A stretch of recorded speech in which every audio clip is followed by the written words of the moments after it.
So today's message is about something like that. Ano po? Sabi nga na ating title,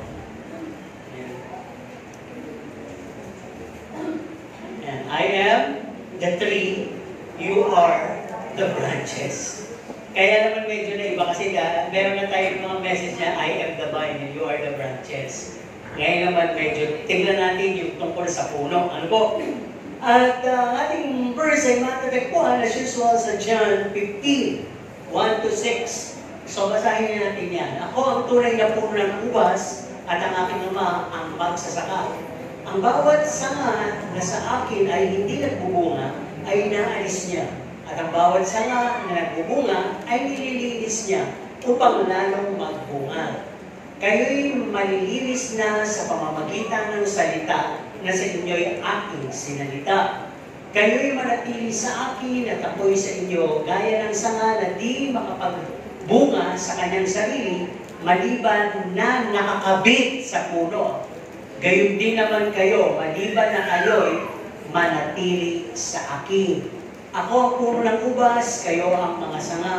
Ang nananatili sa akin at ako'y sa kanya ay siyang nagbubunga ng marami. Sapagkat kung kayo'y iwalay sa akin, ay wala kayong magagawa. Kung ang sino man ay hindi manatili sa akin, ay siya'y matatapo katulad ng sanga at matutuyo at mga titipunin at mga inahagis sa apoy at mga susunod. So, minsan, hindi naman lahat kasi ng tao ay mahilig sa halaman. Tama po ba? Nagagandahan tayo pero hindi lahat. Pero yung mga, sino dito mga plantito, plantita, yung term na uso mula ng pandemya, di ba? Ibig sabihin, mahilig ka sa halaman. Para bang pag nakakita ng ganong halaman o kakaibang halaman, gusto mo rin, meron ka nun, o makapagtanim ka nun. At kapag nakakapunta ka sa mga tinatawag na malalaking lupain na may mga mangga o mga nakatanim na mga fruit-bearing trees, parang nangangarap ka na sana meron din akong lupain para magkaroon ako ng mga ganitong puno at magkaroon ako ng mga pag-ani ng magagandang bunga. So walang masama.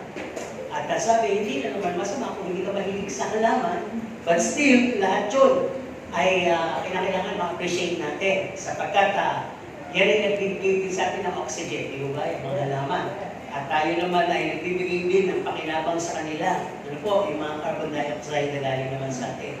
Kaya ngayong umaga, we're gonna talk about the tree or the main tree and we are the branches connected to it. Ano po? Kaya hindi po lahat ng sanga ay nagbubunga. Kayo po ba'y tumitig na sa puno na maitig sa bunga? Di ba mayroong puno na may bahagi lang na mabunga, may bahaging wala? Kaya ngayon man nag-spray niyan, talagang i-spray yan lahat ng bahagi, di ba? Para mamunga hanggang sa kaduluduluhan. At minsan sa sobrang daming bunga, tinutukuran na dahil hindi na makaya ng sanga ng puno. Ibig sabihin, talagang nag-yield siya, talagang namunga siya. Pero sabi dito, hindi lahat ng mga sanga ay namumunga. Bakit? Maaaring iba ay papatuyo na. O mukhang sanga pero tuyo na sa loob. Malapit na siyang maputol o malaglag. At yung iba naman ay hindi na connected. Ayaw nang tumanggap ng nutrient, ng vitamins, ng tubig, magmula doon sa pinakapuno. Kahit naman ang tao na may sakit at marami nang nakakabit sa kanya, at kapag ayaw na ng mga tumanggap ng kanyang katawan ng mga gamot na mamanas na, di ba? Hanggang sa magkakaroon na ng failure sa kanyang organ. So parang gano'n naman, ang puno naman natutuyo yung mga sanga. At sabi, pag nangyari yun, it's totally dried up. Ang maganda na lamang doon is, ipunin, gather them, imbakin, in-store mo sila, and gamitin. Make use for cooking or burning. Ano po? Pwede na silang tipunin, o ipunin muna, tipunin, at kapag ay sunugin. Kaya, doon naman sa mga sanga, itong mga sanga na to, tayo po ito halimbawa lang. Doon naman sa mga sanga na malulusog, ay talagang namumunga sila, at talagang yumayabong pa, humahaba pa yung sanga nila, at bawat sanga na yun ay nagbubunga. sangay matibay kahit tungtungan ng mga pumapanik o sungkitan. Kasi nanungkita ko ng mangge noong isang araw. May pagsungkit ko, may mga sangang nalaglag din. Hindi naman yung sanga sinusungkit ko eh. Yung bunga, bakit yung sangang mga nalaglag? Actually, yung kasi puno naman ganyan, inaanay na. Ano po, parang ilang panahon lang siya, mamamatay na siya. Pero, lumalaban siya, namumunga pa rin siya, nagbibigay yung masarap na bunga. So sabi doon, kapag ang sangay malusog, hindi siya basta magabali, mapuputol, mahihila. At firmly connected siya doon sa pinaka-puno. No? Okay, yung puno na yon ay ang Panginoong Jesus. Na halimbawa dito sa ating pinag-uusapan. Meron tinatawag na farmer, gardener, o forester. Yung aking ama, forester yon. At medyo dahil marami siyang kwento sa buhay niya, sa mga bisita namin, sa mga kasama niyang naglalakad, sa mga nakakausap niya, minsan na papasinayaan niya yung marami silang kwento tungkol sa halaman, puno, gano'n. Nakakarinig ako kaya may konti akong nakukuhang kaalaman. Mayroon akong mga alam na konti dahil narinig ko. At medyo mahilig din ako sa halaman dahil sa kanya. Ano po? Okay. Dito, sabi nga, ang mga forester o gardener, isang tingin lang nila sa puno, alam nila kung ang puno ito ay matamis, mamunga. Alam nila, natidetect agad nila yan. Alam nila yan kung may sakit, kung yan ay sinasalakay ng mga insekto, no? At alam din nila yung mga remedyo dyan. Halimbawa, si Daddy, narinig ko nga doon. Sila, alam niyo naman sa Laguna, di ba? Doon halos sa maraming puno ng lansones. Nililinis yan. Ginaano ng walis-tinting yung bawat sanga, parang sinusugatan, tinatanggal yung mga kung ano-anong nakaano sa kanya eh. Parang puno din yan ng kamyas eh, yung naglalabas ng bunga tapos nagiging maraming basurang naiiwan, so dapat linisin. Habang nililinis nila at susugatan yung mga sanga ng lansones, the following week lalabasan na yan ng mga bulaklak na siyang magiging bunga ng lansones. Kaya sabi, alam nila exactly how to manage to take care of their crop, yung mga gardener. At yan yung sinisimbolo ng pag-uusapan natin ngayon. Ang role ng Heavenly Father ay ini-illustrate ng pag-uusapan natin ngayong umaga. Okay, kaya nasabi, itong mga gardener, itong forester o farmer, di ba? Dati, alam niyo yung inyong... Minsan na pagka may nakasabay ako, nakikita yung palay, buntis na, sabi ko yun. Yung palay daw, buntis na. Siyempre, hindi ko naman intindihan ko ano yung buntis na, dahil alam ko ang pang buntis tao. So, iniisip ko, paano kaya nalalaman yung palay buntis na? Para sa tingin lang, ibig sabihin, alam na nila na malapit na mag-yield yun ng bunga o ng tinatawag na palay. So, alam nila yun. Sabi nga ganyan, isang tingin lang, isang obserbasyon lang, alam na nila kung ito'y sinasalakay ba ng mga piste. At alam din nilang linisin, alam nilang gamutin. Kaya yung iba, sa kanilang mga puno, meron silang mga binubunot, pinuputol, hinihila, pinuprune, nililinis, nililipat, at marami silang dinadagdag na kung ano kailangan ng mga kataba. Okay, yan ang role ng Heavenly Father doon sa main tree. Kaya dito sa main tree, yung kanyang anak, ano po, at tayo yung branches na nakakabit doon sa anak. Ibig sabihin, tumanggap tayo sa Panginoon. Kapag tayo po hindi na-yielding, hindi na po tayo namumunga, ang ating Heavenly Father as the gardener ay ikakat off niya yung mga dried branches. Itipunin sila at ay sa ating binasa, itatapon sa sulugan. Para bang sa spiritual interpretation, ay nakakabit ka pero hindi ka nag-yield, hindi ka nakasunod ayon doon sa kung sino yung anak. Ibinibigay sa iyo lahat pero hindi ka naging mabuting Kristiyano, hindi ka namunga, hindi ka naging matatag, bagkus natuyo ka, nagtampo ka, nawala ka, pero parang nakakabit ka dyan, puputulin kita. At ang maganda sa iyo ay tipunin kasama ng iba at sunugin. Kaya parang ganito yan. We are the branches. Sabihin mo sa katabi mo, isa ka sa sanga. Sanga-sanga tayo na nakakabit kay Kristo. Ayan. Ha? We are the branches that He opens check if we're still tightly connected. Ano bang ibig sabihin nito? Paano bang sinasabi ng Diyos Ama, habang tinitignan niya yung puno at mga sanga, sa akin pa ba ito? Nasamba pa ba talaga ito? Nakikipagkaisa ba talaga ito? Nagbubunga pa ba ito? Parang gano'n. Alam ng Panginoon niya, kahit crowded kayo dito. No? Kaya sabi, nagpapatuloy pa ba ito? Nagbabasa pa ba ito ng aking salita? Nagpe-pray pa ba ito sa akin? Pinaglalaban pa ba ako nito? Tinatayo pa ba nito ang aking mga salita? Pangako? Nananalig pa ba ito sa akin? Inaantay pa kaya nito ang pagbabalik ng aking anak? Parang gano'n. Kaya pag nakita niya na yung sanga ay talagang malusog at kahit ang hilahin niya ay hindi na puputol at napakaraming bunga, ibig sabihin, still connected. Pero kung sakaling hilahin niya ang isang bunga at naputol ang mas malaking bahagi, yung sanga na yun ay tuyo na. Hindi na konektado. Kaya sabi, also look for our fruits. Hindi lang sanga, tayo kasi sanga eh. Hahanapan tayo ng Diyos ng bunga. Ano ibig sabihin? Bilang isang Kristiyano na dumugtong o nakalagay tayo sa main puno, di ba? Kanino ba manggagaling ang bunga? Sa sanga ba mismo? Hindi. Manggagaling sa mismong puno. No? Na ibinibigay niya sa sanga. Hindi naman pwedeng magkaroon ng buti ang sanga kung hindi konektado sa puno. Kaya nga sabi nung tanggapin natin si Kristo, binigay sa atin ang bunga ng banal na Espiritu, ang kaloob ng banal na Espiritu. Kaya ang gusto ng Panginoon, tingnan ko nga kung naipapakita niya ito. Kaya yun. We also look for our fruits. Nagbubunga pa ba ito sa kapanahonan? Meron bang kalidad ang mga bunga nito? Di ba parang sa literal na bunga, malalaki ba siya magbunga? Matamis ba siya magbunga? Ayan, di ba? Kaya, halimbawa, lumalago ba ito sa pagsubok at sitwasyon na pinapayagan ko sa buhay niya? Pag lumalago, may maganda kang bunga bilang Kristiyano. Di ba lahat ng pagsubok, pinapayagan? Kayo ba sa pagsubok, bulong pa rin ang bulong hanggang ngayon? Hindi pa nagpapasalamat. Kaya siguro hindi pa tumitigil. Kasi gusto ng Diyos makita yung kahit gano, the word katindi yung pagsubok, makita man lang niya na nagpapasalamat ka.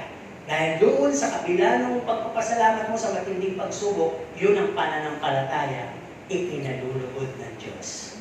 Amen po ba? Kaya pag nakita ng Diyos yun, pasado ka na agad. Ano bang ibig sabihin ito? Tinitignan ng Diyos yung bunga na kapag dadala ba ito ng kaluluwa sa aking paanan? Sino-sino may pwedeng dalhin? Membro ng pamilya. Diba? Mga kakilala, kaibigan, katrabaho, classmate, kasalamuha, kaibigan. O baka yung nasa loob mismo ng simbahan, yung pa yung nawawala at dahil sa kanya nahuhulog din. Diba? Tingnan ng Diyos yan. Kaya napakalaga yung bunga natin. At sabi dito, ako ba ba ang naitataas sa mga gawa o ministeryo niya? Bunga po yan. Kung kapoy nagagamit sa loob ng church, sa mga ministry nyo, ano ba kayo? Self-glorifying o God-glorifying? Ang Diyos ba talaga naluluwalhati? Nalulugod sa mga pinagkagagawa niya dito? O kayo lang? Alam ng Diyos yung bunga na yan. Dahil kung sa tingin ng Diyos ay mapakla, mapait, hindi masarap, kayo lang yung nalulugod sa sarili niyo. Diba? Pero ang Diyos hindi. Okay? Tinitignan ng Diyos ang bunga. Sabi dito, no, napapanatili man niyang tapat siya sa tagal ng panahon. Walang panlalamig. Alam niyo kasi, nasabi na ang church, sa huling panahon manlalamig. Dapat aware tayo doon. Diba? Alam mo, sinabi sa isang pintuan, beware of dogs. Ano gagawin mo? Ilulusot pa yung paa mo. Siyempre, mabasag pa lang yun, lalayo ka na doon sa gate, mamaya nakabukas yun eh. Parang, alam mo yung babala. Kaya pa sinabi sa babala, na sa huling panahon, malalamig ang iglesia, ikaw na iglesia, iiwas mo yung sarili mo doon. Aalamin mo, ano ba yung bagay na pwede ako manlamig, o huminto, o gumambala sa akin. Para hindi mangyari yun, iiwasan ko yun. Hindi ko kukunin yung linyang yun. Hindi ko gagawin yun. Para hindi ako mapasama sa hula na isa sa mga manlalamig. Eh ba, ibang Kristiyano, tinotolerate pa to eh. Nanlalamig ka yata. Nasa Bible naman yun. Diba sa huling panahon eh, manlalamig. Alam po ninyo, sabi sa Bible, ipanalangin mo na huwag kang abutan sa panlalamig. Ba't kayo yung mga ganong salita? Dahil baka dumating ang Panginoon, nandun ka sa panahon ng panlalamig. Di ba? Kaya, babala po lahat yan. Nangyayari po yan talaga sa huling kapanahonan. Kaya, ang mabuting bunga, sabi nga dito, tinitingnan ng Panginoon, lahat ba ng gawa niya, alay niya, paglilingkod niya, may pananampalataya pang palakip, pleasing unto God ba lahat? Yung kanyang pagdalo, pagbibigay, pakikiisa, pakikasilabuha, pagtitiis, hindi ba lahat yun? Kasi daw dapat lahat ng ating mga binibigay sa Diyos pabalik ay may kalakip na pananampalataya. Dahil pag wala, hindi mo maitatawid. Yung pag-ibig, hindi mo maitatawid yan. Madali lang yan sabihin. Pero pag walang faith, hindi mo maitatawid yan. Yung pakikiisa, hindi mo rin maitatawid yan. Yung pagbibigay, hindi mo rin maitatawid yan. Kung wala ka talagang faith. O, ibig sabihin, pananalig sa Diyos. Na ibig sabihin, ginagawa ko to dahil alang-alang sa Kanya. Dahil kung walang alang-alang sa Kanya at walang faith, hindi mo naman talaga magagawa eh. Kaya nga po, sinabi din sa Biblia, mahilig tayo doon sa mga salita na walang gawa. Para bang, pag tinanong natin, sino may pananampalataya? Ako. Pero pagdating sa gawa, wala. Sino nagagandaan sa mensahe? Amen, amen. Pero pagdating sa pag-a-apply, wala. Wala pong faith yun. At hindi porke nagagandang ka sa mensahe o na-bless ka, at hindi porke ikaw ay attending ng midweeks at Sunday service, ibig sabihin, abot mo na ang langit. Hindi po, kita mo lang. Pero hindi ka makakarating doon. Pananampalataya pa rin ang kinakailangan ipaglaban mo. Di ba? Dahil masusubok yan, kaya nga po binabanggit pa rin dito sa mga talata na sa lahat ninyong ginagawa, huwag kayong pakasigurong nakatayo kayo. Na mamaya dyan sa isang iglap, natuksohin kayo. Ano pangyari? Masubukan kayo, matumba kayo, maputol kayo, etc. Ibig sabihin lang, ampaw kayo. Mukha lang kayo, huli. Pero, huli. Hindi huli. Ano po? Kaya sabi dito, not all fruits are sweet and good to taste. Some are good looking, yet sour and bitter to taste. Hindi po lahat ng bunga masarap. Masarap tingnan, pero pag tinikman, hindi matamis, mapakla, at mapait. Okay, so nasa dito. He found dried and no fruits. He cuts them down, gather and throw them, burn them to fire. Paano ba to na natutuyo isang sanga? Sabi dito, a dry branches has no use. Diba, ito man, yung mga farmer, yung gardener, alam nila kung ako nga lang, kaya kong abutin, pag pupuputulin ko yung toyo na dyan sa puno ng mangga sa likod. Dahil ang taas, toyo na, ang pangit tingnan. May bahagi lang na maraming daon, maraming bunga, pero may bahagi na kalbo na. Tapos unti-unti nalalaglag sa bubong namin. Minsan, tutulog ka, magugulan ka. Ang mga nalalaglag, mga greco kalalaki. Pero magaan na lang, wala nang laman. Di ba? So nakakapagbigay siya ng kalat doon sa fish bag, doon sa semento, sa mga damit na nakasampay. Minsan, natatamaan niya, nauhulog doon sa tubig. Kaya, ano ba silbi ng isang tuyong sanga? Sabi dito, di ba, para pang anong silbi ng isang tuyong Kristiyano? Katulad ng isang tuyong sanga, wala na po itong purpose. No? At hindi yan magtatagal, malalaglag yan sa puno. Kaya ito yung Kristiyano, ibig sabihin, wala kang supplemental reading, prayer, fasting, wala kang attending of fellowship, wala kang encouragement na natatanggap, hindi ka rin nagpapalakas, wala kang kung ano-anong bagay na dapat meron ng isang Kristiyano, asahan mo isang araw na upo ka lang dyan, pero disconnectado ka. Maaaring dadating ang Panginoon, hindi ka pala kasama. Bakit? Matagal ka na palang putol. Matagal ka na palang tuyo. Ano po? Kaya, ano bang sabi noon? Sabi, nakakasagabal ito sa pagyabong at ibang sanga. Kaya pinuputol. Kasi ang sanga ganito yan eh, parang may sensor. Kahit na gusto niyang, may puno dyan, at andito ako, gusto kong umabot doon, parang nagbibigay respetuhan yan. Hanggang may tatamaan niya, hindi yan pupunta doon. Lilihis. Lilihis siya ng direksyon. Kaya pagka may tuyo, tanggalin mo para yung mga gustong mag-extend na sanga, ay maka-extend at makausad. So sa loob ng church, pag maraming tuyo na sanga, maraming Kristiyano walang pakinabang, mas maraming hindi maka-bloom, hindi makapamunga, hindi makausad. Bakit? Ang dami kasi sagaban sa loob. Ang daming mga, alam niyo na yung, basta nagkakayag ng katamaran, nagkakayag ng kung ano-anong mga hindi naman dapat gawin sa loob ng church na gustong gawin, yung mga pakuson, kung mga dinadrive out yung activeness ng simbahan sa kung ano-anong mga bagay na pansariling motibo. Di ba? Kaya ano sabi dito? Pagka isang tuyong sanga ay nandun pa, maaari ito yung nakakahawa. Totoo naman eh, gumagamang yun. Kaya yung diabetes, di ba, pagka may sugat siyang pinuputol eh.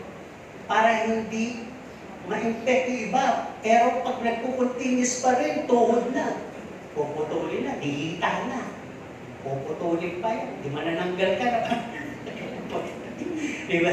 Pero hindi na siguro maabot dun. Mamatay ka na. Kaya parang puno yan.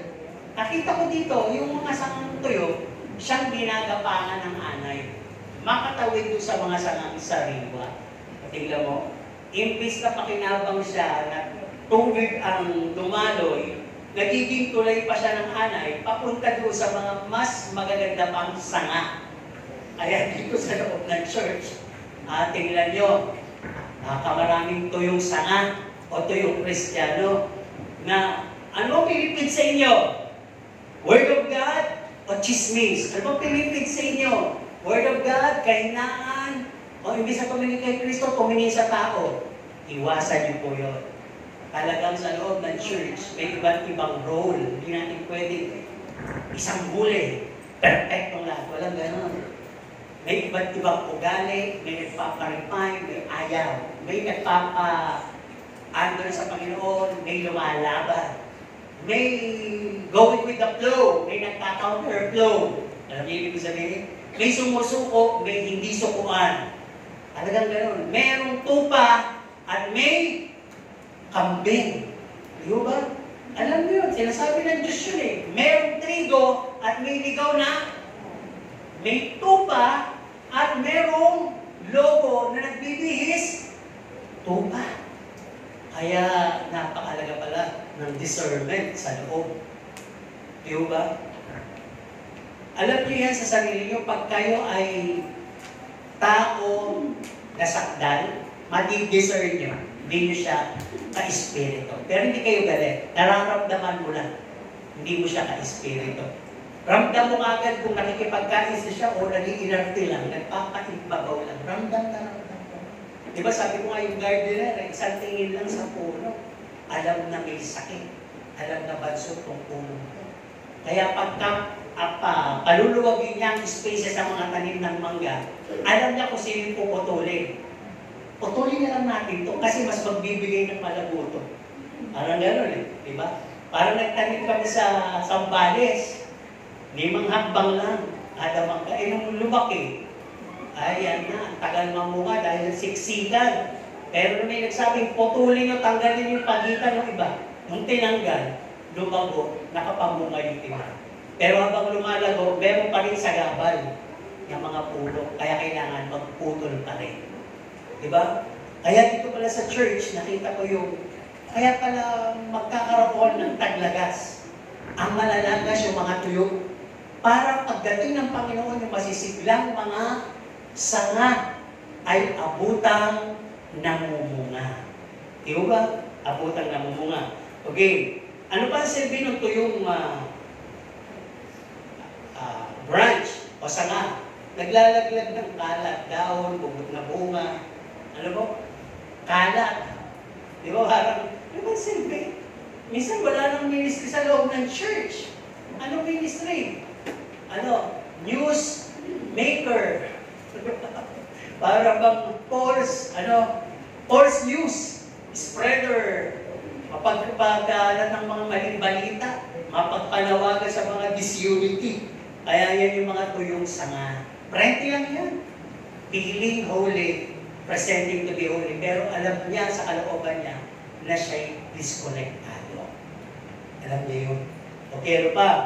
Kapag ka ikaw ay dried branch, may kakaibang kulay at representation, halatang natutuyo at papunta ka sa pagkatuyo sa kulay ng dahon, pati na rin ng branch mo nagbabalat-balat na. Pero hindi sa Kristiyano. Laylo, hindi mo makita often, seldom na lang. Pag nagsasalita, parang walang gana, lalo-lalo na sa gawain ng Panginoon. Wala lang. Pero pag usapan nyo, happily, nandyan, number one. So hindi po natin makukonsider na activeness yun. Di ba? Yun talaga, active sa gawain ng Panginoon. Pag gawain ng Panginoon pinag-uusapan, doon siya high-in, doon siya ganado, doon siya inspirado. Pero pagkagawain ng Panginoon ay ayaw, hindi po yun. Palatandaan ng pagkatuyo yun. Okay. Ang sabi dito, papatuyo na ba ako? Diba? Ang sabi dito, paano malalaman? Paano maiiwasan na matuyo? Ang sabi dito, kailangan mong manatili na firmly, strongly, tightly connected to the main tree. Kailangan mong manatiling nakakabit sa pinakapuno. Hindi po yun yung pastor, ha? Hindi po yun yung church. Yung relasyon mo kay Jesus Christ. Ibang mga Kristiyano, nagiging solusyon, lilipat na pala yung church. Wala po doon ang formula.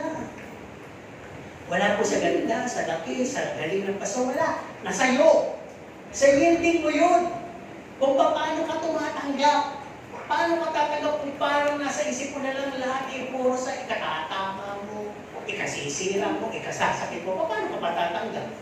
Pero kung ikaw ay submissive, yielding ka, tatanggapin mo ang lahat ng nutrient. Di ba? Okay, tuloy tayo dito. Paano natin maaboy ito?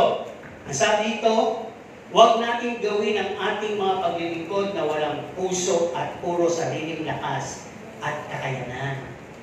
Iba makapalang mukha, kaya. Di ba?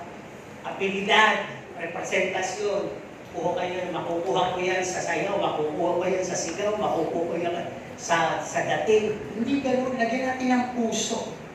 Alam niyo po ba ibig sabihin? Gawin niyo sa Diyos yung ginagawa ninyo. Ganito, magsalita, pastor niyo ako Nakakaramdam ako ng ilan, hindi lahat. No? Kaya sabi na, may mga baguhan pala. Ang laki talaga ng kulang. Nagdi-develop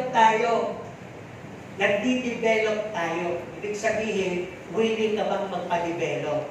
Pero iba, piling develop agad. Nagdi-develop pa nga lang tayo diba? May na-develop na agad na pansariling pamamaraan. Hindi gano'n. Magpa-under po tayo, mag-submit po tayo. Ano ba dito? Para huwag ka matuyo, manatili kang nakakabit. Balikatin natin ang unang pag-ibig. Lahat naman tayo dumaan dito Yung dati mong sipag, sigla, gana, pagmamahal natin sa gawain ng Diyos, ibalik mo. Hindi kinakailangan na baging kailangan ng paglilingkod mo ay yung mga taong nasa loob. Nangihina na ako dahil hindi ko gusto yung mga ka-fellowship ko. Nangihina na ako dahil hindi ko na gusto yung mga activities ngayon. Nangihina na ako dahil hindi ko na gusto yung mga set of leaders ngayon. Nangihina na ako. Hindi ako accepted dito. Dahil hindi ko na talaga gusto yung mga sinasabi ni Pastor. Alam yun? If choice mo manghina, di manghina ka. Di ba? Tayo lahat ginagawa natin ang lakas para magpalakasan tayo. Di ba? Alam niyo, sabi mag-discipline membro ka lang. Kasi wala ka lang dapat pakialam di ba? Kundi magpalakas, wala ka kundi makipagpanalangin, makikisa. Pero pag pastor ka, nakakatakot siya sa harap ng Panginoon. Alam mo yung kawan mo, kung mas marami yung nagbubunga at mas marami yung sangang tuyo. Di ba? Tanungin niyo ako, Pastor, kamusta yung ating puno dito sa Japan? Isa lang ang sagot ko dyan, sa gitna ako, manaka-naka. Natawa kayo, manaka-naka, bahala na kayo. Ano ba, manaka-naka magbunga? O manaka-naka na lang yung dahon? Di ba, manaka-naka at kapagtataka? Di ba? Hindi na natin mabuti. Nasabi din dito, para tayo manatiling konektado. Iwasan natin ang mga bagay na maaaring bumabala sa atin. Hindi naman ito nakasama sa panuntuntunan. Naikwento lang din ito ni Pablo sa mga taga-Korinto. Bakit ba yung mga kwento ng mga ugali na yun? Yun pa yung minana natin. Nasabi nga ni Pablo, bakit kayo ay patuloy na nagkakampi-kampihan, nagsisiraan, nagdadaldalan? Ang dami kasi badadaldal. No? Inggitan, ang daming inggit. Sa totoo lang. No? Naninira, ang daming pagtatanim ng sama ng loob, galit, puot, at kasinungalingan na ume-ere. Halata po. Halata. No? Siyempre, may nagkwento, may nagsusumbong, may nagpaparating. Kaya sabi ko, ano ba yan? Tatagal-tagal. Bakit yung mga ugali ng taga-Korinto, yung pa rin yung ginagawa? Di ba ba? Tatagal na. Kaya sabi dito, huwag tayo dyan, kundi matutuyo tayo pag kinanatili natin yung kampi-kampi, siraan, daldalan, inggitan, magtatanim, siraan, sama ng loob, galit, puot, pagsisinungaling. Nakakapagod ito, nakakangawit. Di ba? Ano ba sabi dito? Huwag natin tangkilikin ang tawag ng disunity. Actually, ito yung pinakabababaw eh. Yung disunity nagsisimula sa katamaran yan. Pag may Kristiyanong tamad, walang sasabihin at lalabas yan, kundi panghihina, pangangayag sa katamaran. Diba? At napakaraming rason sasabihin sa'yo para makayag ka. Eh sabi, pag tinatamad, no? Ang daming kaartihan, pumapasok na yung discrimination, namimili ng lugar, namimili ng mga kasama, namimili ng pagkakataon, babad sa comfort zone, ang daming dahilan. Ayaw makipagkaisa. Di ba? Daming dahilan. Yan na, lahat yan. Kung ayaw mong matuyo at gusto mong konektado, huwag natin tangkilikin ang tawag ng disunity. O huwag tayo ang manguna sa disunity. Unity ang i-promote natin. At matutuwa pa ang Diyos sa atin. Alam niyo, hindi naman kasi yung literal sinisira yung katawan ni Kristo eh. Kayo ang sumisira sa sarili niyo. Hindi nyo kasi masisira yung katawan ni Kristo. Di ba? Nagmamalaki ka, may dadating na bago. Di ba? Magsasalita ka, marami na nagsalita dito ng laban eh. Tapos ngayon, gusto mo malik, hindi naman makapal. O di ba? Kaya, hindi na yun. Wala ko kayo mapapala. Okay, ano pa? Ang sabi dito, para ma-avoid na matuyo ka, stop offering routinary offering. Yan. Tigilan mo yung kakaalay ng mga paulit-ulit lang. Kasi pag ganun, ritual na yun eh. Wala nang puso. Alam niyo ibig sabihin? Yung kabisado mo na yung sasabihin mo, kabisado mo na yung gagawin mo, kabisado mo na yung bibigay mo. May tinakda ka ng oras, may pinili ka ng lugar, may pinili ka ng tao, may pinili ka ng favorite song leader, favorite teacher, lahat yun. Pag gano'n na nangyari, rutina po ang mangyayari sa'yo. Ulit-ulit ka na lang. Sino ba dito ang kumakain ng gulay? Kaya pala hindi malusog, 5 lang. Karne! Oo, mas marami, 10, di ba? Yung kumakain ng parehong gano'n. Oo, mas marami. Kaya pala maraming mga pera. Okay lang yun. Pero sabi nga gano'n, bakit ka kumakain ng gulay? Alam mo na ibig sabihin, kumain ka ng gulay, nang umaba ang buhay. Galaw-galaw, nang huwag pumanaw. Yung mga ganong salita, tama naman yun eh. Diba? Ngayon, sa atin dito sa church, ganun din. Kinakailangan gawin natin yung mga bagay na iba-iba. Yung maayon sa palatuntunan ng Diyos, ha? Huwag kayo malilito doon sa natin kung iba-iba. Basta ilay sa gawain ng Diyos. Hindi pa ulit-ulit. Kayo man ang pakainin, kahit paborito nyo yung gulay na yun. God, chapsoy. Chapsoy sa umaga, sa tanghali, sa gabi, chapsoy. Bukas ulit, chapsoy. Meron kayang ganon? Wala. Di ba? Makukumay ka na. Kaya sa Diyos natin inaano yan. Nasa Diyos ang gagaling ang lahat ng ingredients. Nasa Diyos ang gagaling ang lahat ng galing. Nasa Diyos ang gagaling ang lahat ng mga pamamaraan.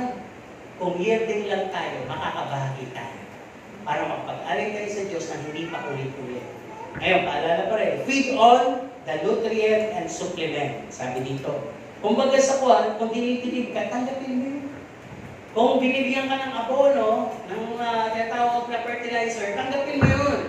Keep observing. Ano ibig sabihin? Keep listening. Applying as well. Go with the flow. Kung di kayo panawagan ng pagkakaisa, dito tayo, hindi mo tayo mag-counterflow. Di ba yung anong pamayaw, nakakainis yung nagka-counterflow? Di ba ayos na yung, halimbawa, ganyan, traffic. E papunta ka dito. E traffic dito, ang dami dito, gustong sakupin din yung daan ang papunta dito. Di ba naman ang palayo? Parang gano'n. Huwag tayo gano'n, huwag tayo. Sabi dito, 100% obedience and submission kailangan natin. Yung pagsunod at pagpapasako. Sayo, gusto nyo, kailangan kayo magpakumbaba at magpasako. At sabi dito, yung main tree, ang Panginoong Jesus, dinidistribute niya yung tubig. At sa kanya nanggagaling yung living water. Hindi po mag-produce ang isang sanga ng tinatawag na dakta, tubig. Putulin mo yan, lalo na yung tuyo. Wala ka nang makikita ang lalabas. Pero doon sa main tree na pinagputulan mo, may lalabas ng tubig, dakta. Ibig sabihin, continuous na putol eh, di ba? Eh, wala na yung pag-aagusan, kaya tutulo na yun. Hanggang tumigas na. Okay, nothing good comes from the branch itself. Hindi ka pwedeng, yung bang naputol na sana o natuyo, eh mabubuhay.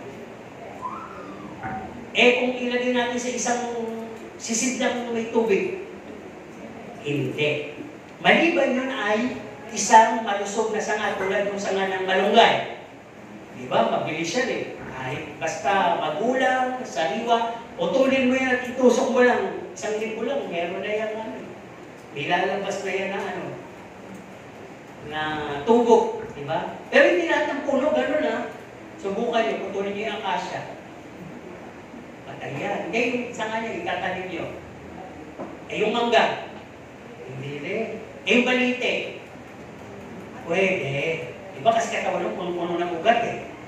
Kaya kahit ano putulin mo dun, pag tinalim mo, talagang tutubo siya dahil may mga ugat-ugat.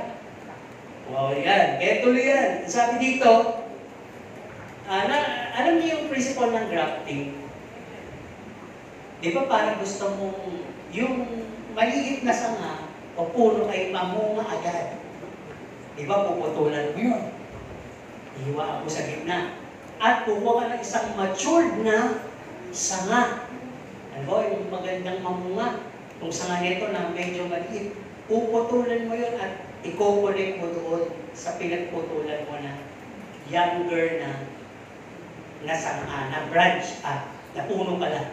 Ikukulik mo yung matured na branch at babalutan mo. Mga ilang panahon makikita mo, tutubo yun at kahit maliit, mamumunga siya ng masarap.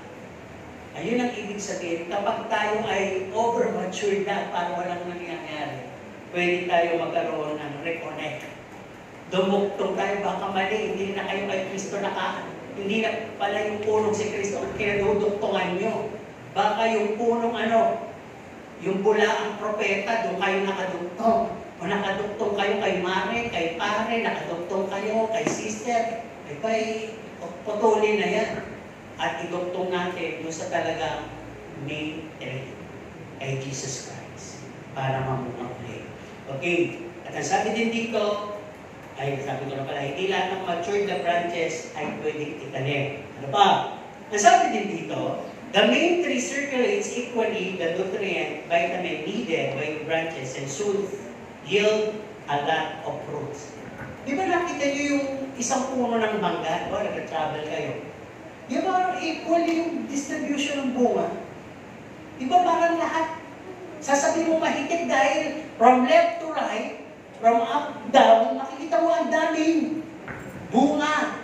Pero may makikita kang bahagi walang bunga, di ba? Parang tuyo. Ayun. May mga sangang hindi na tumanggap nung tinatawag na nutrient. Maring hindi na sila tumatanggap ng turo ng Panginoon, hindi na sila nakikipagkaisa sa palatuntunan ng church, hindi na rin sila nagkakaroon ng personal devotion, o nagka-personal devotion sila, pero meron naman silang mga issues sa buhay. Nagpe-personal devotion po ako. Nagpe-pray din naman po ako sa bahay. Pero sa loob ng church, meron kang inanakit kung kanino. Bali, wala lang din. Tanggalin mo muna lahat yun na maging effective ka sa bahay o sa loob ng church. Okay? Ang sabi din dito, kapag nagsisirculate na, equally ang nutrient at vitamin sa puno.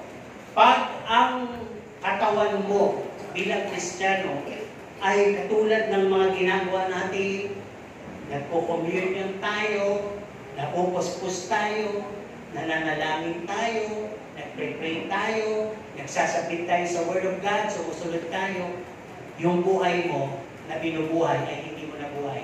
Buhay na ni Kristo. Diba? Galatians 2:20. Hindi na ikaw. Si Kristo lang ang system mo. Kaya ano mangyayari? Itik kang mamunga.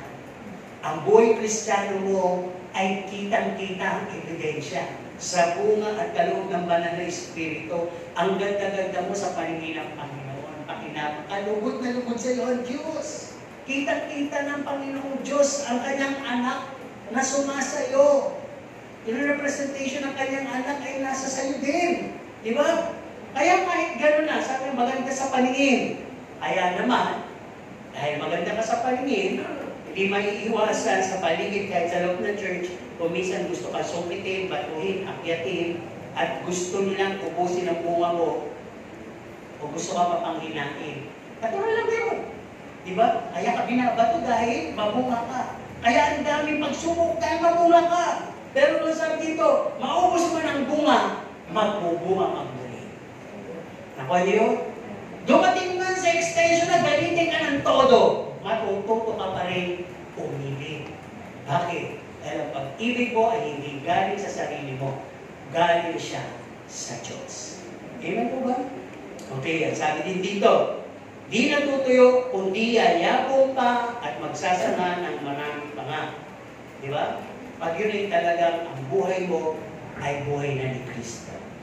Okay, pag-usapan natin sa panghuli. Ang fruits that last. Ang sabi dito, magsipanatili kayo sa akin upang mamunga kayo ng mga bunga na nanatili. Sino dito yung nakakita na ng puno na habang namumunga, ang dami, namumulak. Pero habang bumubulang yung bunga, mas marami yung nalalaglag. Ganito pa lang, naglalaglagan na. Di ba nakakainaya? Ganito pa lang, nauubos na. Kaya masabi dito, yung fruit that lasts, ay para bang ang pangmumunga sa kapanahonan ay parating nandun. Nakikita. Kaya sabi, bakit maaaring mawala o huminto sa pamumunga? Sabi kasi dito, sa puno pa rin, may bunga kasi na habang tumatagal, ang puno o tumatanda, ay nabubugot na at nalalaglag na agad at nag-iiba-iba na ang size at ang lasang binibigay. Parang Kristiyano, kaya pala may mangyayari, may naunang mahuhuli. Dahil kung matagal na siyang Kristiyano, overconfident na siya. Kaya ang nangyayari sa Kristiyano ito, nalilihis na siya, naiiba na siya ng motibo at ng sinusundan. Abay, bandang huli, magaling pa siya sa salita ng Diyos. Yung salita mismo ng Diyos ang ginagamit niya, pangtikis. Yung salita mismo ng Diyos ang ginagamit niya, pang-debate sa salita din ng Diyos. Eh, di ba, sa lumang tipan niyan, sinasabi nga sa bagong tipan, parang ano niya yung salita ng Diyos, tinitwist niya. Ang husay niyang i-interpret yun, salita ng Diyos. Di ba? No wonder, ang daming reliyon, ang daming kulto sa maling interpretasyon ng salita ng Diyos. Kaya we needed the guidance of the Holy Spirit at kinakailangan pa rin, Bible interprets Bible. Huwag yung opinion ng mag-i-interpret, ano po? At huwag lang yung i-justify natin yung gusto natin sa salita din ng Diyos. Kaya sabi dito, may mga sanga na di na naaabot ng araw, wala nang sigla, o kahit na-sprayan, hindi na rin naaabot ng booster spray, kaya fruitless lang sila. Kumbaga sa kwansi, sa Kristiyano, ito yung Kristiyano.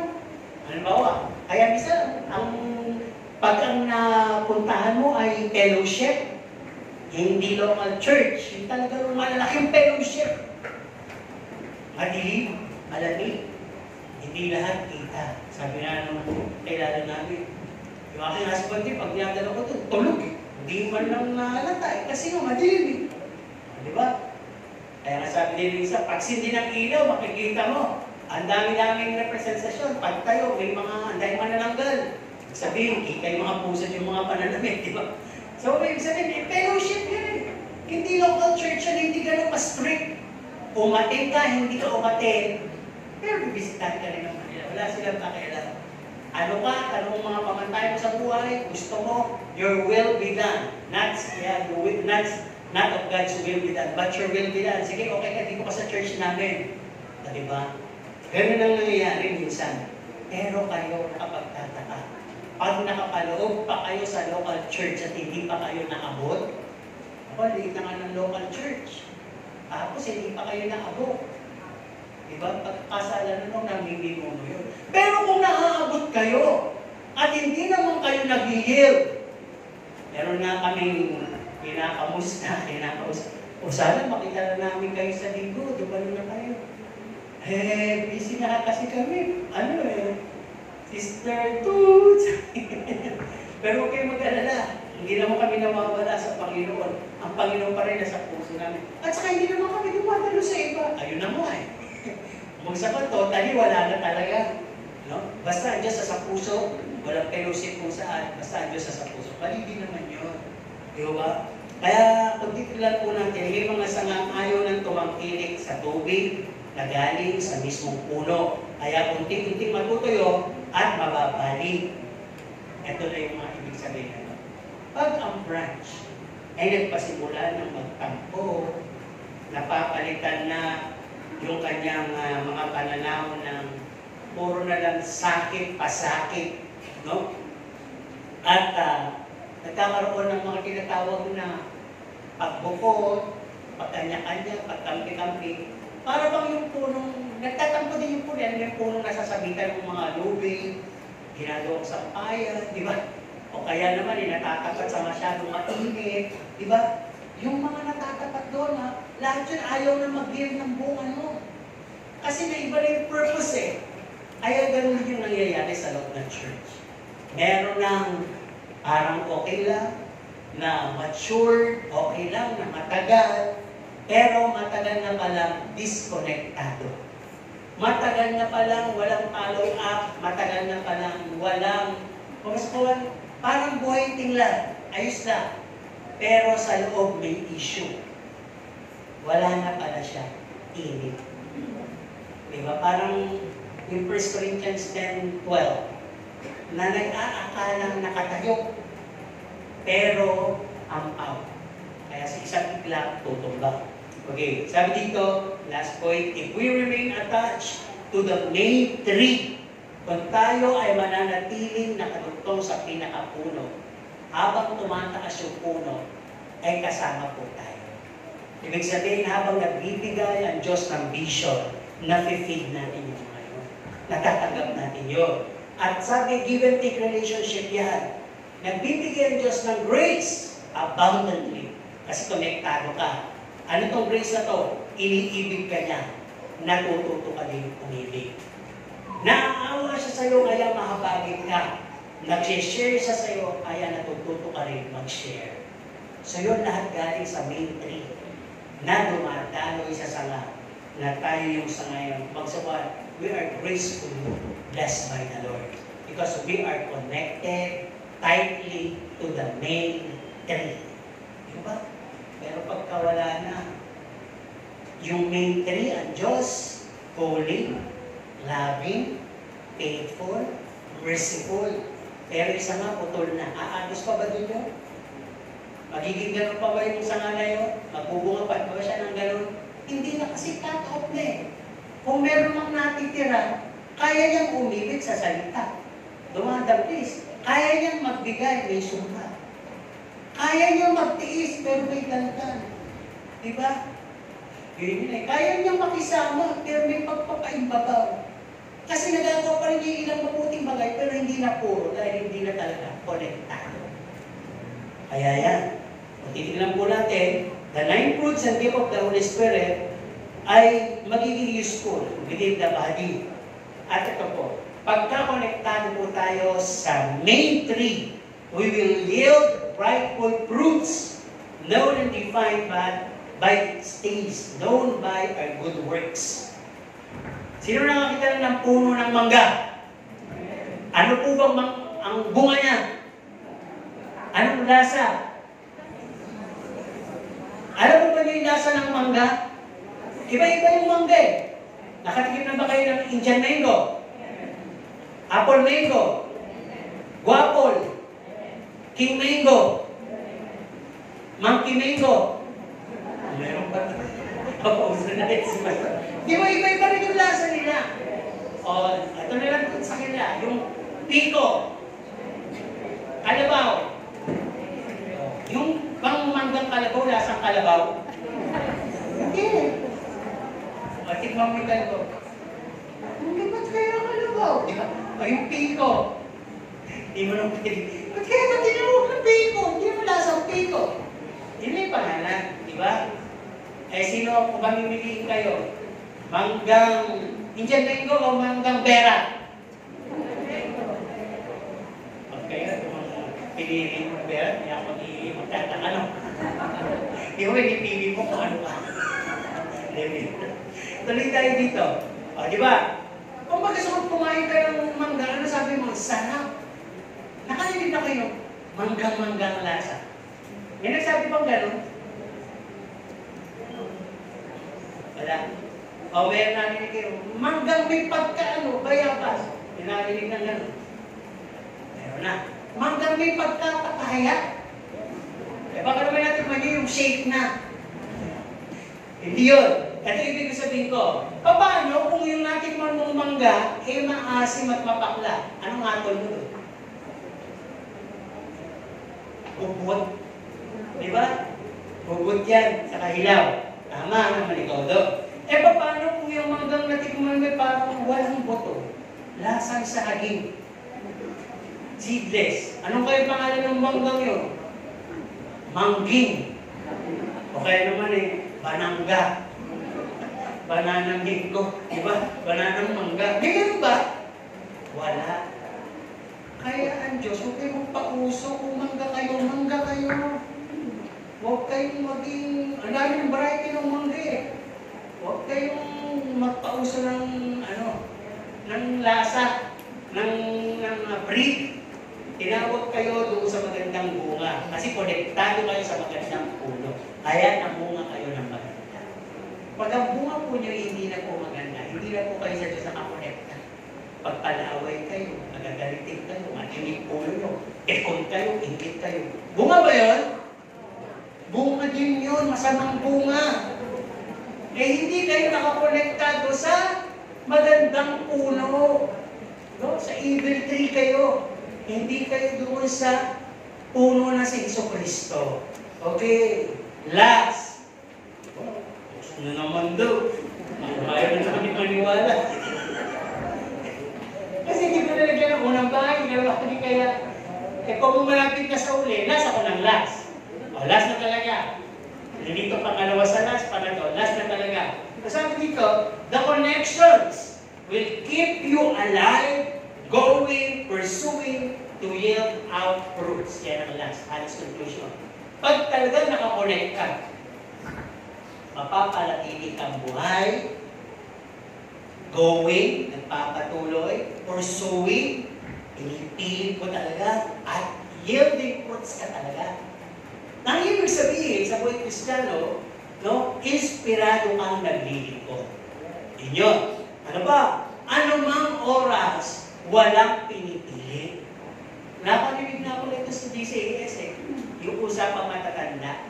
Sister, bakit hindi ka na dumadalo sa prayer meeting at saka sa midweek? Eh sister, nagkaroon ako ng mga apo.